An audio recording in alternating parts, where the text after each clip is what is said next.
جمال الوجود بذكر الإله. اسلام آوردن ابو قحافه پدر ابوبکر صدیق خداوند از آنها راضی باد. به نام عزت پاک با عرض سلام و ادب و احترام.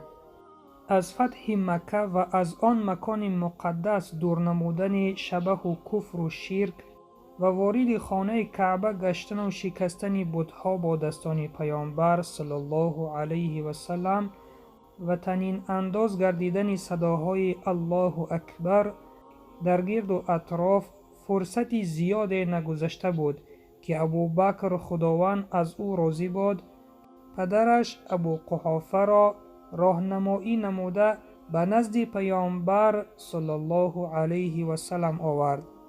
چشمان پدرش نابینا گشته بود.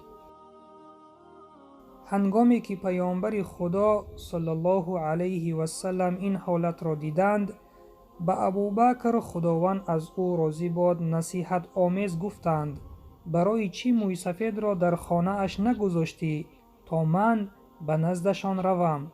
ابوبکر گفت ای پیامبر خدا، از رفتن شما به نزد او دیده آمدن او به نزد شما واجبتر است.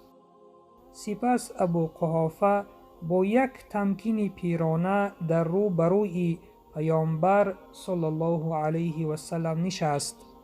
رسول اکرم صلی الله علیه و سلم با دستان مبارکشان سینه او را مالش دادند تا که پسمانده های کفر را از سینه ایشان خارج نمایند. پس آن به او خطاب نموده گفتند اسلام بیاور. او در حال اسلام آورد و خداوند ابو قحافه را با شرافت دستان پیامبر صلی الله علیه و سلم هدایت نمود. بله برادر و خواهر ایمانیم، این بود مهربانی ابوبکر صدیق خداوند از او راضی باد به پدرش. او می‌خواست که پدرش پیش از وفات کردن اسلام را قبول کند و این چنین شد.